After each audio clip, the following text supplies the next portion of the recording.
Fidèles téléspectateurs de l'RTNT Katanga, bienvenue à ce nouveau numéro du magazine Concret. Concret qui est votre magazine économique que vous suivez chaque mardi à 20h15 et jeudi en rediffusion à 13h45 minutes, heure de Lubumbashi. C'est parti pour ce nouveau numéro. Ce nouveau numéro qui reçoit pour vous le professeur Labi Boketchoum-Piana, en fait, qui aujourd'hui va donner une précision aux téléspectateurs, parce que ça fait débat sur ceux qui sont sur notre chaîne YouTube, qui ont l'habitude de suivre également ce magazine sur YouTube. Il va donner une précision. Moi, je viens de dire professeur, mais je rappelle qu'il est professeur associé. Il nous dira si c'est vrai ou c'est faux. Mais je le reçois avec lui. Nous allons parler de l'inspection générale des finances et la bonne gouvernance. Et je pense que ceux qui sont avisés, qui suivent l'actualité en RDC, sur le plan politique et économique, ils vont comprendre pourquoi nous avons choisi ce sujet. Professeur, nous vous disons bonsoir. Bonsoir, maman. Comment vous allez? Ah ben, moi je veux bien. Généralement, c'est moi qui pose la question. Vous allez bien? Oui, je me porte très bien, je suis là. Vous vous portez très bien. Mais ça fait débat. Labi Boketchoum-Piana. Wabaruti Bamea. Ah ben ça c'est bien dit. Labi Boketchoum-Piana. Il y a des non, vous n'avez pas terminé. Baruti Bamea. Baruti Bamea. Il y a des téléspectateurs qui posent la question. Et certains de vos collègues ou de vos anciens étudiants qui posent la question, est-ce que vous êtes effectivement professeur ou vous êtes chef des travaux? Parce qu'il y en a qui ont dit que vous êtes chef de travaux ordinaire. Mais voilà, vous pouvez répondre un peu avant qu'on entre dans le vif du sujet. Bien, maman, merci beaucoup pour cette question de précision. Et je suis dans une période probatoire en évolution pour que je sois qualifié et noté. Mais je vais vous dire une chose, qu'on n'est pas né professeur, on les devient. Voyez? Et pour être professeur, ce n'est pas question d'avoir 2 têtes ou 3 têtes. Avec une seule tête, on devient professeur. Oui, mais vous n'avez pas encore répondu. On n'est pas né professeur. On n'est pas né professeur. Je préfère dans le cadre tout à fait normal. C'est là qu'ils ont anticipé. Ils m'appelaient même professeur ordinaire, professeur full, émérite. Il y a des gens qui m'appellent ça. Bon, en fait de compte, donner l'occasion à ces gens-là, mais j'en serai d'ici là. Appelez-moi pour essayer d'apaiser les autres. Appelez-moi chef des travaux. Là. Ah, mais donc vous êtes chef des travaux. Voilà, vous avez eu la réponse. Tout le temps que nous l'appelions professeur sur ce plateau, c'était une erreur. Il n'est pas encore professeur d'université, il est chef des travaux. D'ici là, il sera professeur associé, parce qu'il est dans ce processus pour devenir professeur associé. Donc, monsieur le chef des travaux, Labi, la question, c'est autour de l'IGF. L'IGF, qui est l'inspection générale des finances. Est-ce que vous reconnaissez que c'est une institution importante dans notre pays, l'IGF? Oui, grandement importante. C'est une institution qui gère le contrôle des finances de l'État en ce qui concerne la mobilisation, en ce qui concerne l'affectation, l'utilisation des ressources mobilisées. Et jouer aussi le rôle de gérer les institutions qui utilisent l'argent de l'État dans la réalisation des programmes de développement. Entre autres, le gouvernement, contrôler le gouvernement, eh bien, c'est un outil indispensable. À part la Cour des comptes, mais c'est un outil indispensable dans des pays développés, même pour nous, les pays tels que, par exemple, si nous prenons le cas de l'IGF ailleurs, il est en train de faire un travail. Je pense réellement que ce n'est pas les règlements de compte que les gens sont en train de dire règlement de compte, non. L'IGF est en train de faire son travail, et correctement. Et il faut chercher à puiser. C'est le travail qui a été dévolu à nos procureurs. Les procureurs ne pouvaient pas rester dans des bureaux climatisés. Non, les procureurs doivent aller chercher des infractions. Donc, le procureur devrait faire le travail de l'IGF? Mais mais vous savez que la justice... compléter ou travailler de... Non, il devait anticiper au moment où l'IGF n'existait pas. Les procureurs ne peuvent pas rester, tous ces procureurs-là. La justice, il faut réhabiliter. La justice, frère, la justice, maman, élève une nation. Quand vous avez un appareil judiciaire qui est capable de dénicher, de décortiquer, d'aller identifier là où il y a détournement de fonds, là où il y a des abus, n'est-ce pas ici, néfastes sur les finances de l'État, eh bien ici, vous avez une très bonne justice. Mais la justice, c'était par terre. Les procureurs, vous les trouvez dans un bureau climatisé, il est en train de recevoir, il y a d'autres invités qui sont là-bas, mais ils devaient faire ce travail-là avec les OPJ, d'aller chercher des infractions par-ci par-là. Moindre information qu'on attend qu'on a détourné, ou bien le cas de l'OFIDA, le cas de DGI par exemple, il y a eu falsification des notes en ce qui concerne la déclaration des bénéfices. L'argent appartenant à l'État, parce que quand vous volez l'État, vous causez préjudice à l'État. L'État n'a pas de responsabilité de vous freiner l'État, n'est-ce pas ici, les actions relatives à l'organisation de l'État ou par exemple à la satisfaction des besoins de la population. Alors dans ces cas-là, les procureurs doivent faire ce travail-là. Si j'apprends réellement que non, maman, par exemple, maman Yave, il y a eu détournement, il y a eu des affectations qu'on sort. Cette information-là, que ça soit vrai ou pas vrai, dans un premier temps, le procureur doit déjà enquêter. Donc, et c'est comme ça maintenant que l'IGF commence à prendre le devant. Quand il y a bruit, quand il y a ça, quand il y a ceci, cela, eh bien, il se présente pour enquêter. Et lorsqu'on enquête, on arrive à déceler qu'il y a eu détournement, les sanctions vont s'oublier. Est-ce qu'on peut dire que l'IGF ou l'IGF est plutôt la police des entreprises, la police des mandataires publics, la police de certains opérateurs politiques, économiques? Est-ce qu'on peut appeler ça la police? Non, pas la police. Il ne faut pas prendre ça dans ce sens-là, la police, non. L'IGF est en train de faire son travail. C'est-à-dire qu'on était habitué dans les magouilles, on était habitué dans les détournements. On ne se sentait même pas gêné, on n'avait même pas peur. Cette peur-là n'existait pas. Voler l'argent de l'État, utiliser les biens de l'État, faire ceci, tout ça, personne ne vous inquiétait. Voyez. Alors maintenant, il faut, quand on dit qu'il y a le changement de mentalité, il faut avoir un support, et d'accord, nous allons changer la mentalité, pousser les gens à commencer à obéir, et puis à respecter les biens appartenant à l'État, à respecter l'argent de l'État, de ne pas utiliser l'argent de l'État n'importe quel fait. Pour lesquels toutes les faits, n'est-ce pas, pour lesquels l'argent de l'État doit être affecté, c'est prévu dans le budget de l'État. Et l'autorité budgétaire, eh c'est le Parlement. Plus au niveau du Parlement, il n'y a pas de contrôle. Il y a des arrangements entre les parlementaires et surtout les différents responsables des institutions pour lesquels ils marchent dans un parti politique. Eh bien, ce sont des soutiens, ce sont des éléments, il y a des dérapages.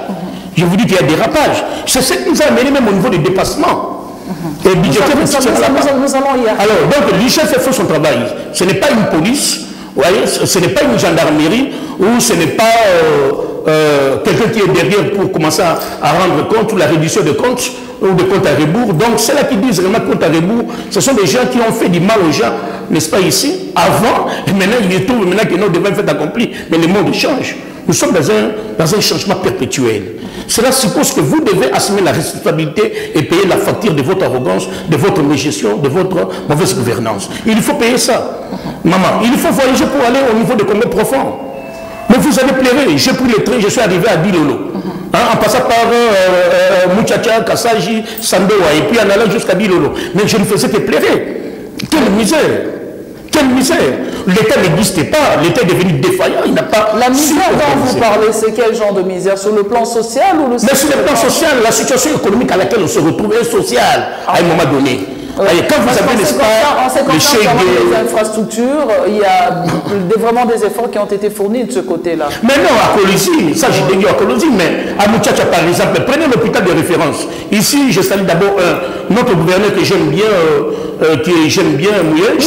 Mais je demande à Mouyège, je demande au gouverneur Mouyège de passer quand même à l'hôpital de référence, à l'hôpital de référence de Mouchacha. Est-ce qu'on peut revenir dans l'émission? Moi, j'aimerais vous recadrer parce que vous êtes en train d'aller trop vite.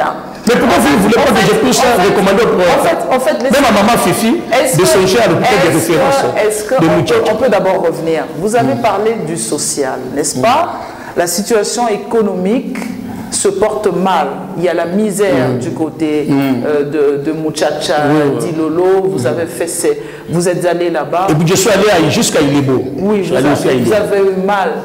Cette situation, c'est autour de quelle année? Parce qu'il y a tout ça. Non, mais il y a de cela une année. Hein, il y a cela une année que j'ai fait. Une année. Oui, je me suis rendu compte que c'était... C'était désolant de voir la misère qu'il y avait là-bas. Alors vous recommandez quoi pour que le social évolue dans ce coin-là? Oui, qu'on puisse tenir compte des priorités, des besoins sociaux qui existent pour lesquels la population a besoin de ça. L'électricité, l'eau, l'aménagement du territoire, entre autres, les infrastructures socio-économiques de base. Par où vous êtes passé? Par le loi là-bas. Mais Muchacha, j'ai dit Muchacha Kassa, juste en Doha, et puis je suis allé à Bilo, après Bilo, je suis retourné vers Kapanga. Kapanga, je suis allé même à Moussumba. Ah ben Kapanga, c'est mon village, mais continuons. Alors, j'aimerais bien réellement que les choses changent. Donc, ce qui fait que l'argent est produit dans notre pays, il faut l'utiliser en bon escient. Il y a les principes et il y a les règles en matière d'orthodoxie budgétaire qui exigent à ce que vous ne pouvez pas faire usage de l'argent qui ne vous appartient pas, qui appartient à l'État. Et l'État, c'est la population. C'est pour cette population-là pour laquelle, n'est-ce pas, nous devons répondre, n'est-ce pas, ici, à ces différents besoins fondamentaux et résoudre ne plus que les besoins fondamentaux. Voilà. Quelles sont les limites de résoudre les besoins fondamentaux, puisque la situation économique est désastreuse, c'est catastrophique. Nous sommes conscients de ça. Oui. Que faudrait-il alors faire? Quelles sont les limites de l'IGF, de l'inspection générale de finances? Est-ce que l'IGF a des limites en ce qui concerne le contrôle? Là où l'IGF doit agir, là où l'IGF ne doit pas contrôler, c'est à quel moment? Non, l'IGF, on dit bien l'inspection générale des finances. C'est ça, tout ce que comme État finance. Là où l'État peut collecter n'importe, même un franc, l'IGF d'accord a un droit de regard. C'est ça. Donc il ne faut pas limiter, il n'a pas de limite. Partout là où il y a l'argent de l'État, et puis l'argent de l'État se crée à tout moment, il n'y a personne qui doit être plus riche que l'État. Il y a des impôts qui rendent l'État millionnaire ou milliardaire à la minute. Et puis partout, par-ci, par-là, il y a même un principe de l'IGF, même pas ça, même principe de la comptabilité budgétaire ou de la comptabilité publique de l'État. C'est cette comptabilité qui comptabilise l'ensemble des ressources de l'État. Là où un fonds peut revenir à l'État, l'IGF entra. Là où vous allez développer une activité qui sera génératrice de revenus pour lesquels ce revenu-là n'est pas à vous, l'IGF a un mot à dire. Est-ce que vous pensez que l'inspection générale de finances aura une tâche facile en RDC, vu le mal, le système de corruption que l'on vit à tous les niveaux dans ce pays? Est-ce que vous pensez que l'IGF aura la tâche facile? Et surtout lorsqu'on pense que le mal que l'on vit aujourd'hui, la situation qui se gangrène au jour le jour en RDC, la majorité, ce sont les politiques congolais. Votre point de vue? Mon point de vue est clair. Les gens là étaient déjà nos aînés qui nous ont précédés dans la politique. Et qui ont fait la politique et pour lesquels ils ont géré d'autres institutions, caractérisées par la corruption, n'est-ce pas, exagérée, et puis le détournement en cascade, la désaffectation d'accord des fonds de l'État et la programmation d'un certain nombre de dépenses pour lesquelles n'a pas été prévu dans le budget de l'État. Mais ce sont les méfaits de la mauvaise gouvernance. Et je dis réellement que n'aura pas la main facile pour la simple raison que c'est là qui ont géré hier. Voyez, et pour lesquels vous voulez les mettre dans des conditions inappropriées, qui ne sont pas habitués à ça, eh bien ici vous ne laisserez pas d'accord la main facile. Hein. Voyez, et ce que nous craignons, c'est quoi ça ici? C'est de ne pas causer du tort à la vie des gens. Hein? Entre autres, c'est quoi ça? C'est là qui travaille à l'IGF. De ne pas prendre ce métier-là, n'est-ce pas ici, non, il faut le laisser faire le travail. Parce que ça, c'est la volonté du régime. Et quand vous avez un régime politique, ou un régime, soit un système nouveau qui entre, qui veut gérer les pays pour lesquels il y a la volonté politique de changer les choses, d'améliorer les conditions de vie de la population, eh bien, il faut laisser l'IGF de faire son travail. Nous avons vu d'accord des gens circuler ici, construire des villas. Vous construisez des villas, vous roulez d'accord dans des gros cylindrés. Non, on voit tout ça ici. Et pourtant, c'est l'argent de l'État. Et c'est l'argent de l'État. Voyez, c'est l'argent de l'État qui devait aller de l'autre côté. Vous devez justifier que vous avez eu cet argent ou ça. Nous allons continuer, nous sommes toujours, il faut justifier l'argent de l'État. L'IGF a publié un rapport tout récemment, un rapport où il y a certaines personnalités qui ont été citées, ou sinon certains députés ou sénateurs ils sont au nombre de 6 qui sont cités dans ce dossier-là. Ils sont au nombre de 6. Oui, c'est une précision que vous donnez aux téléspectateurs. Est-ce que vous et la population est déjà informée de ça. Est-ce que, je peux finir, est-ce que vous pouvez faire fi, est-ce que vous acceptez, vous, en tant qu'économiste, futur professeur associé en devenir, est-ce que vous acceptez ce rapport de l'IGF? Madame, on n'est pas des professeurs, on les devient. Et pour être un professeur, il faut avoir deux têtes. Une seule tête, on peut devenir. Est-ce que vous faites confiance à l'IGF, à ce rapport qui a été publié, avant qu'on évolue?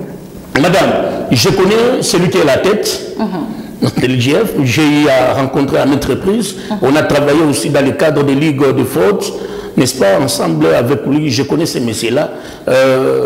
Il n'est pas sentimentaliste, il n'est pas, je m'excuse, tribaliste. Il n'a pas de sentiments. Lui voit les pays comme moi. Nous, on voit les pays. Nous, on forme les yeux à tout ce qu'il faut aller dans le contexte des sentiments tribalo, ethnico. Non, je ne suis pas là. Nous ne sommes pas là, nous on voit les pays. Maman Yav, comme vous méritez tel que vous êtes là, vous méritez, vous avez démontré vos qualités intellectuelles et consorts. Quand on me demanderait, moi, là, vous voulez quelle femme soit là, vous allez passer.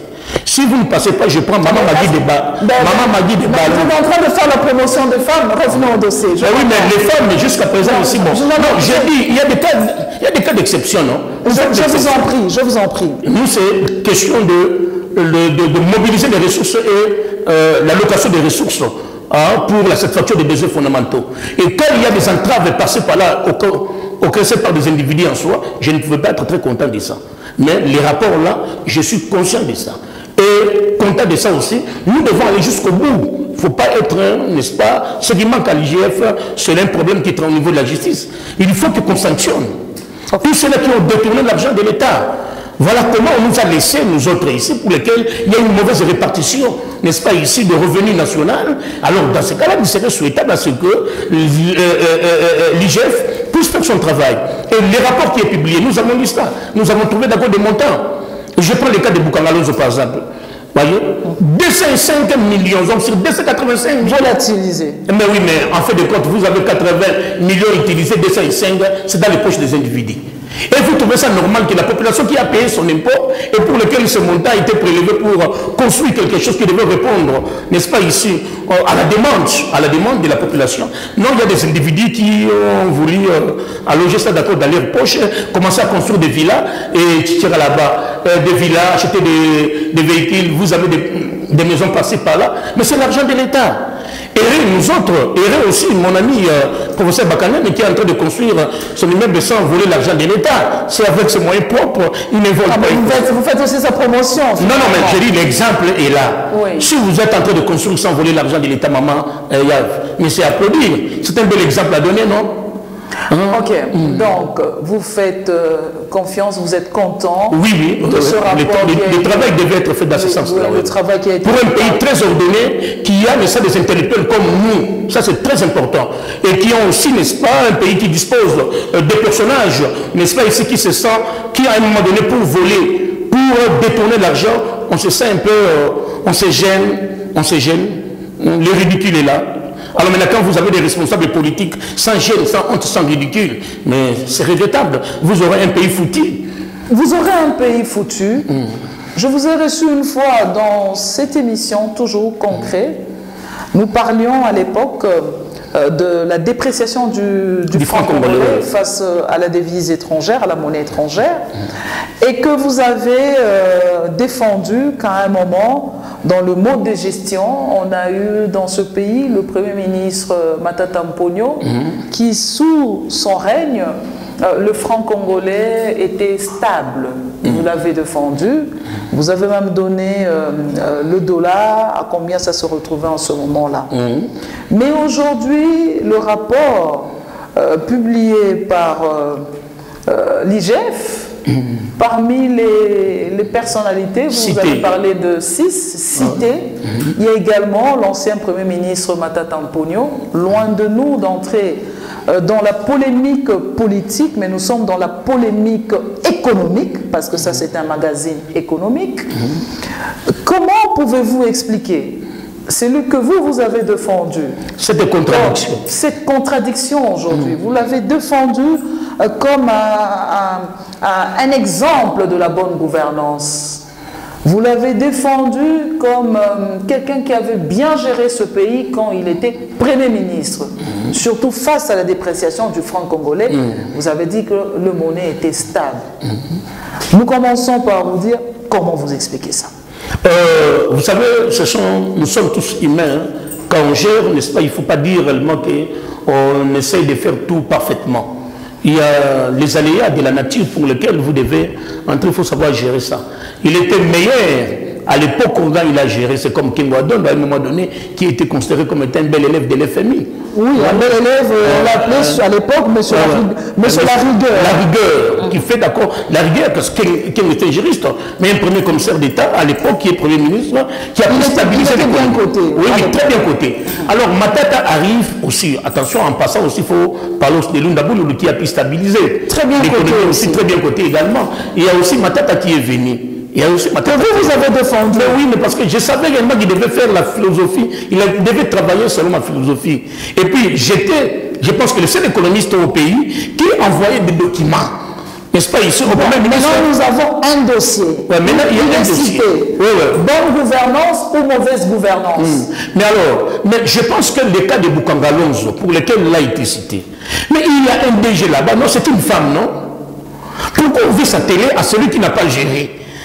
Il n'a pas géré, Boukangalonzo. Il y a un DG là-bas, il y a une femme qui est DG là-bas. Mais il faut interpeller cette maman-là.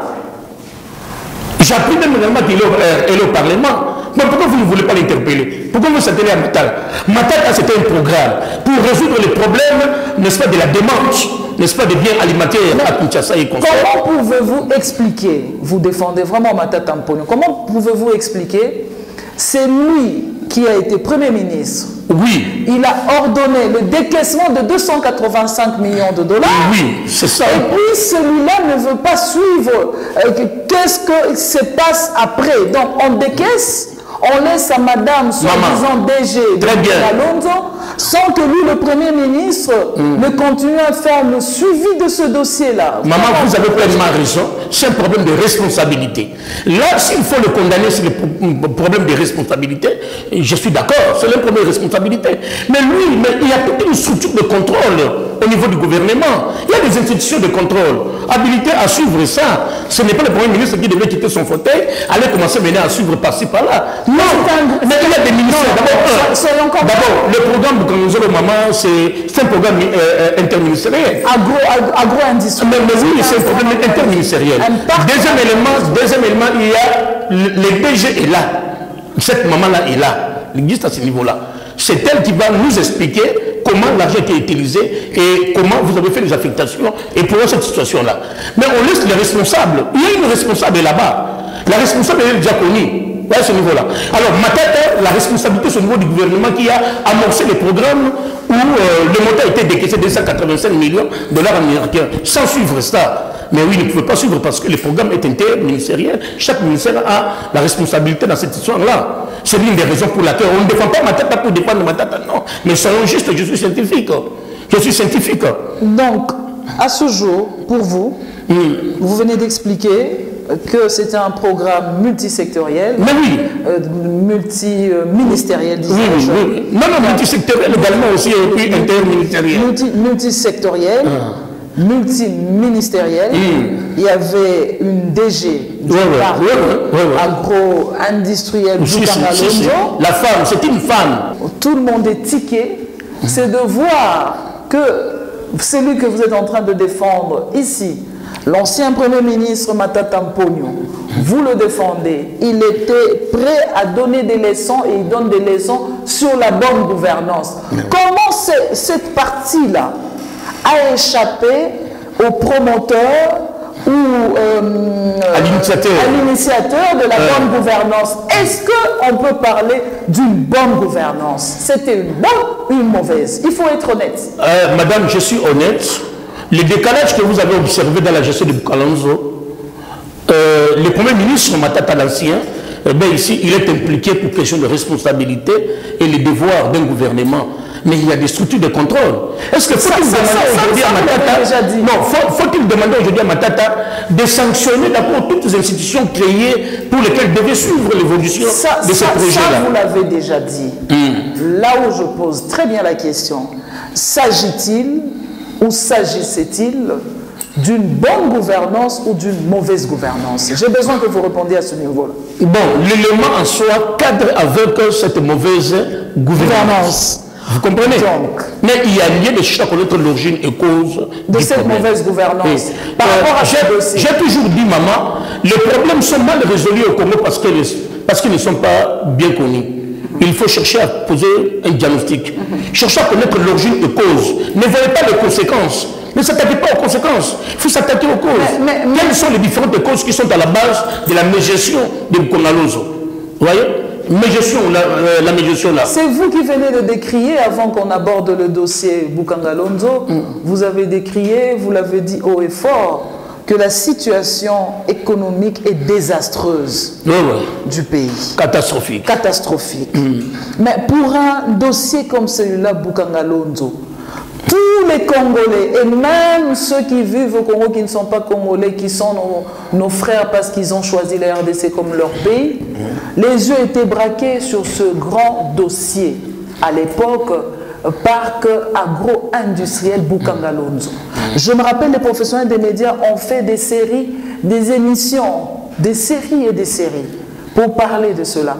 Est-ce que vous pensez que c'est un dossier qui devrait rester sous silence comme ça, si Matata Mponyo, maître de la bonne gouvernance, ne pouvait pas lui-même poser la question de la bonne gouvernance par rapport à cela? Non, là où je pense qu'il est, s'il est en train de suivre, je pense qu'il est conscient de la situation à laquelle nous nous retrouvons avec les projets Bukalanzo. C'était de l'espoir pour toute une population qui savait que la résolution des problèmes en ce qui concerne les denrées alimentaires, on devait résoudre ça et finir les importations des biens alimentaires. Ça, c'était de l'espoir. Et quand on mobilise 280 millions de dollars... 85 millions. Oui, ce n'est pas ici, maman. Ce n'est pas ici. C'est beaucoup d'argent. On ne peut pas trouver réellement, on ne peut pas tolérer à ce qu'un groupe d'individus s'arrange ou arrache cet argent-là et commence à faire la répartition. Et c'est pour assurer leur survie, être dans les meilleurs palaces du monde. Ça, c'est... Je suis un monsieur de la rigueur. Et moi, c'est le principe et les règles en soi. Donc, quand vous devez déraper, quitter le chemin pour aller à côté, eh bien, si les preuves sont là, les sanctions vont sourire. Okay. J'apprécie votre sincérité, les téléspectateurs qui sont en train de vous suivre. Vous avez démontré clairement que par rapport à ces dossiers Bukalanzo, il y a eu une mauvaise gouvernance. Vous avez quand même dit également que c'est un dossier multisectoriel. Très bien, très bien. Interministériel également. Et que... Il y a une DG, une responsable de cette institution. Oui, mais non, la question aujourd'hui, toutes ces personnalités, vous avez dit que l'IGF doit aller avec son travail jusqu'au bout. Et puis, n'a pas de limite. Jusqu'au bout, mais le travail jusqu'au bout, ça signifie il y a la justice maintenant qui doit intervenir. Justement, les sanctions. Les sanctions. Les sanctions, mais il faut sanctionner. Les sanctions. Est-ce que vous êtes sûr? Vous êtes sûr, parce que plusieurs qui se retrouvent dans ce dossier sont assez friqués, mènent une très belle vie au détriment des Congolais.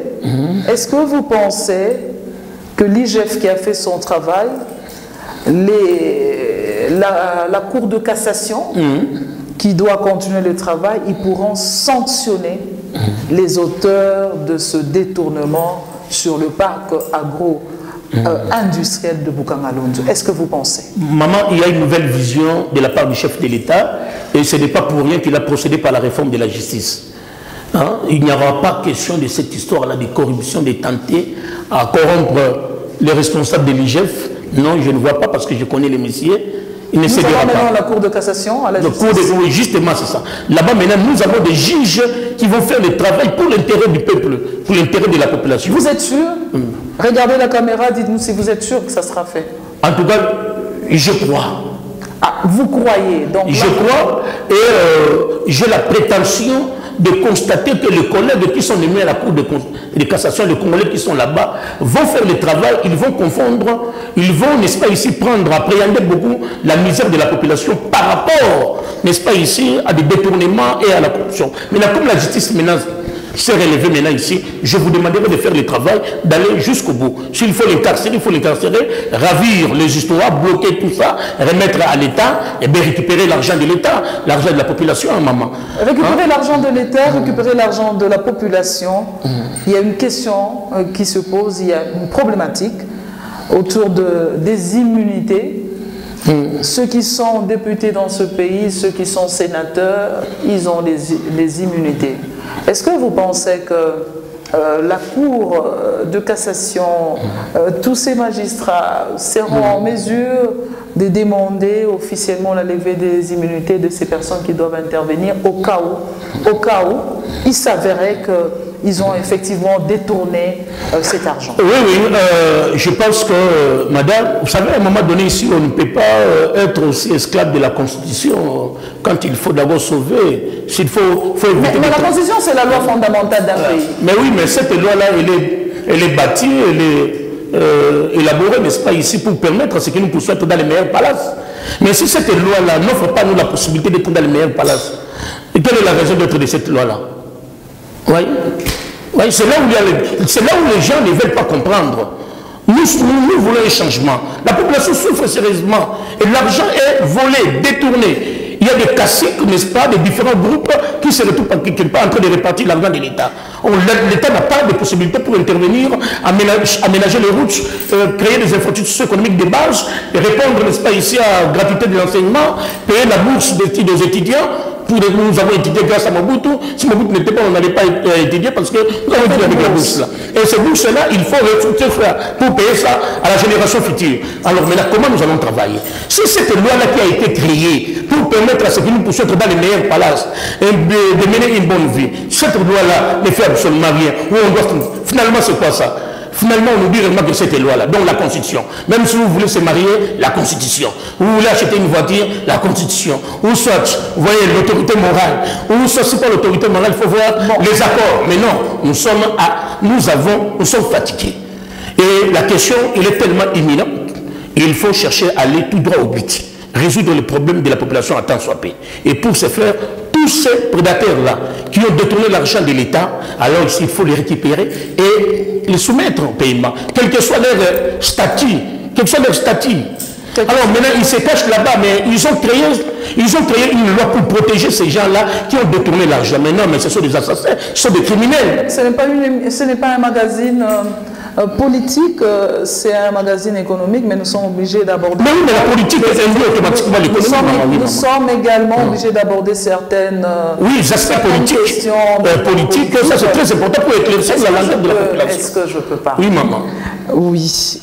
Alors, ceci dit, puisque pour vous déjà, la loi fondamentale d'un pays, la loi des lois, qui est la Constitution, pose problème, il y a une certaine protection, il y a certains articles où l'on protège certaines personnalités ou certains politiques de ce pays. Est-ce que vous êtes de ceux qui pensent qu'il y a des articles qui doivent être révisés dans cette Constitution ou refaire carrément la Constitution de la RDC? Moi, je suis pour de refaire la Constitution. Refaire. Une nouvelle Constitution qui doit s'adapter, n'est-ce pas, ici, en fonction des différentes préoccupations de la population. Pas de faire une Constitution qui doit répondre aux aspirations des individus pour lesquels ils n'ont pas de compte à rendre à nous. Ils sont déjà dans les meilleurs palaces, ils trouvent réellement que non, c'était ça. Maman, je vous dis réellement, nous avons vécu la gestion du banditisme d'État au sommet de l'État. On a connu ça, c'était le banditisme. Où vous devez prendre l'argent de l'État vraiment, sans avoir peur, la semaine mêmement, la réalisation mêmement, les institutions qui ne répondent à rien. Et on vous dit vraiment que c'est des problèmes de mobilisation des ressources, paiement des factures et constants. Or, c'est ailleurs, c'est au niveau des politiques que nous avons dit qu'il y a des problèmes à ce niveau-là. Voyez. Et puis, en fait de compte, il faut décongédier ces institutions-là. C'est-à-dire vraiment de mettre tous les politiciens à côté. Il faut faire appel il n'y aura plus personne pour faire non, il faut faire appel à des technocrates, aux indépendantistes comme nous autres. C'est indépendantiste. Là, vous demandez un poste. Bon, nous sommes en train de voler. Donc, je n'ai pas le droit de demander un poste. Vous êtes en train de demander un poste? Non, je demande est-ce que je n'ai pas le droit de demander. Est-ce que nous pouvons évoluer? Mais je demande la Banque centrale et puis je demande le ministre des Finances, le ministère des Finances et budget. Je demande ça pour mettre de l'ordre dans la boutique. Est-ce que nous pouvons évoluer? Est-ce que nous pouvons évoluer? Ça va, Monsieur Labibo Ketchou, je pense qu'à un moment, vous allez quitter l'enseignement pour aller carrément faire la politique active. C'est un point de vue. Il y a aussi le dossier de l'enseignement, il faut parler de ça, de l'enseignement. Nous poursuivons, nous sommes très bien dans ce sujet où nous parlons de l'inspection générale des finances et de la bonne gouvernance. Finalement, après tout ce qui s'est passé, tout ce qui se passe, quelle définition donnez-vous à la bonne gouvernance? C'est quoi la bonne gouvernance? La bonne gouvernance se répond à ces deux concepts-là. La rationalité dans l'utilisation, la rationalité d'abord. J'ai dit il faut une rationalité rationalisante et rationalisable. Ah ben, explicitez. De ne pas utiliser l'argent de l'État à n'importe quelle fin.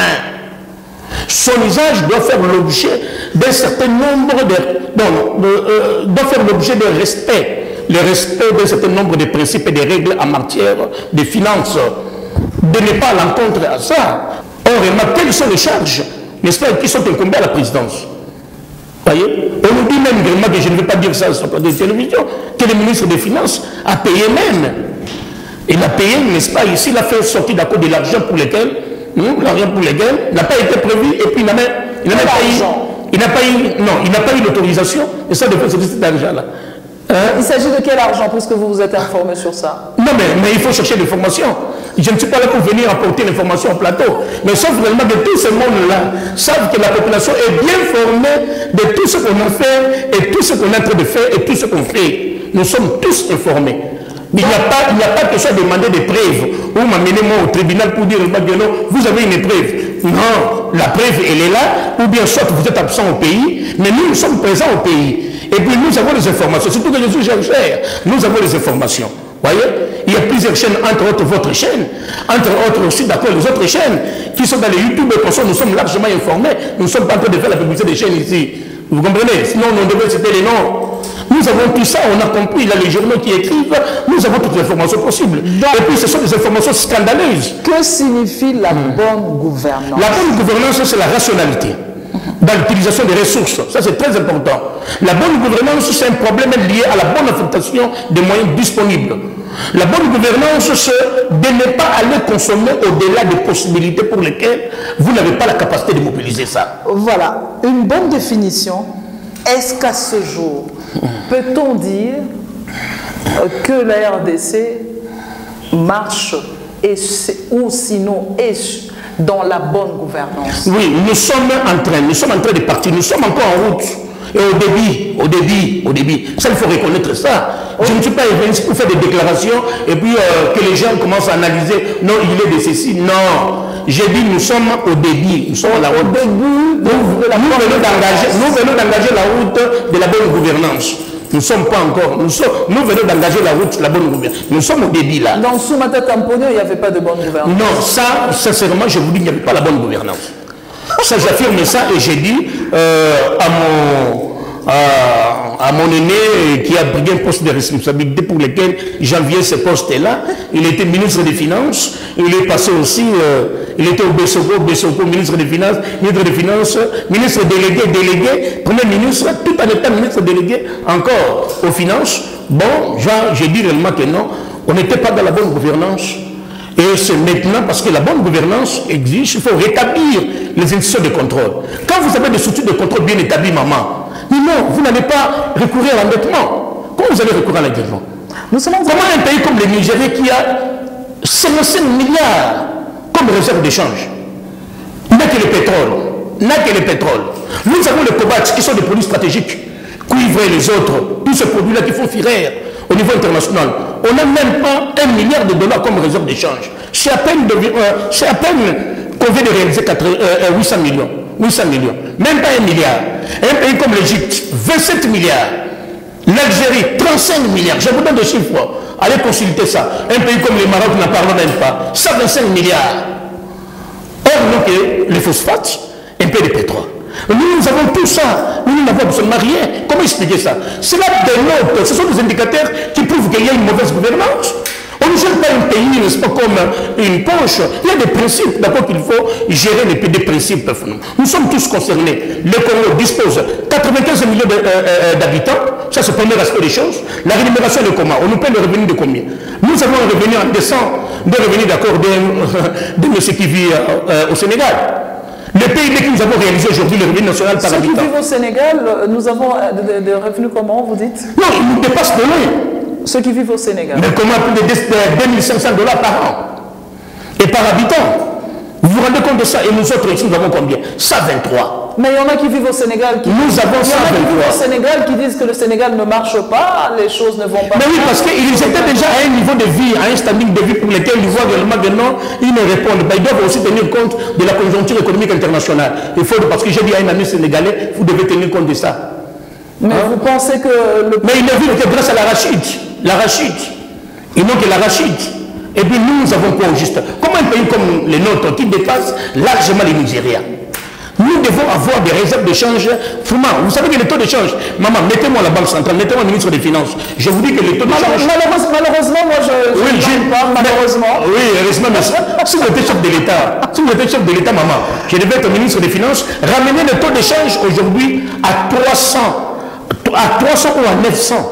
L'expérience connue en RDC, je m'excuse, parce que là, vous dites, si vous êtes ministre de Finances aujourd'hui ou à la Banque centrale, vous allez ramener le taux de change à un taux normal. Oui, oui.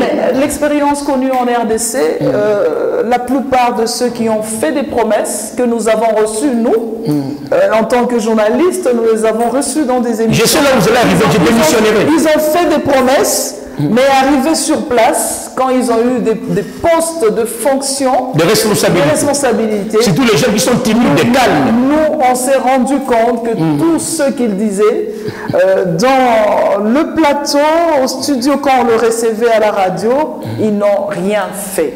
La crainte, celle que vous pouvez le dire aujourd'hui, mais demain, vous êtes à la Banque centrale ou ministre de Finances, vous allez vous comporter comme les autres. Ça signifie, quand je dis les autres que nous avons également reçus, et qui même, à des moments, nous déçoivent encore davantage. Mais oui, maman, la question congolaise de la gestion de la chose publique est liée aussi à l'éthique.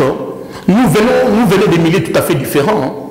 Nous avons des principes, n'est-ce pas ici, des principes collectifs de chaque tribu, chaque clan, province et les autres. Voyez, il y a des choses pour lesquelles il faut tenir compte de ça, de ne pas prendre n'importe qui. Il faut étudier un peuple. Il faut étudier les peuples qui se gênent quand même. Prendre de l'argent de l'État, il faut se gêner. Alors, quand vous avez des gens sans gêne que nous avons connus, les autorités que nous avons connues, les régimes que nous avons connus là-bas, où les gens ne se gênaient pas, les gens sans gêne, sans honte, sans ridicule, où on devait faire tout ce que... Non, nous venons de milieux différents. Ne pensez pas de moi que je me comportais comme les autres. Bon, nous venons de milieux différents, de familles différentes, de tribus différentes, de clans différents, donc c'est tout à fait normal. J'ai dit dans le cas où je dois me contredire, soit disant que je me comporte comme les autres qui m'ont précédé, maman, je démissionnerai. D'accord, nous avons compris, vous allez démissionner, nous sommes pratiquement à la fin de ce magazine d'aujourd'hui concret. Fidèles téléspectateurs, nous avons reçu pour vous le professeur futur en devenir associé, le professeur Lavi Boketchoum-Piana. Bon, il a complété, mais la question c'est, est-ce que, en 30 secondes, est-ce qu'on peut avoir un dépassement budgétaire de plus de 1000%? Est-ce possible? Oui, on peut aller à un dépassement de 1000%. D'ailleurs, pour le dépassement actuel de 14 000%. Est-ce possible, vous, en tant qu'économiste? Oui, dans le principe qui me guide, qui m'oriente, je ne peux pas aller à un dépassement de 1000%. C'est un problème de mauvaise élaboration de programmes ou de plans de trésorerie. C'est ça les problèmes qui est là. Merci beaucoup. C'était là votre mot de la fin. Fidèles téléspectateurs de la RTNC Katanga, nous vous disons merci d'avoir suivi ce magazine d'aujourd'hui. Concret, que vous suivez chaque mardi à 20h15. Et pour ce numéro, nous avons reçu pour vous le professeur Labibo Ketchou Piana. Je ne sais pas compléter, mais en fait, il est là. Si vous avez aimé ce magazine d'aujourd'hui, dites merci à la réalisation d'Espérance Média. Dites merci à la programmation de la RTNC Katanga, à M. Billy Masumbouk, mais également, je vous dis une chose, dans la vie, il faut faire un choix, il faut faire un bon choix. Le choix dépend de ce que vous décidez. C'est ça la vie.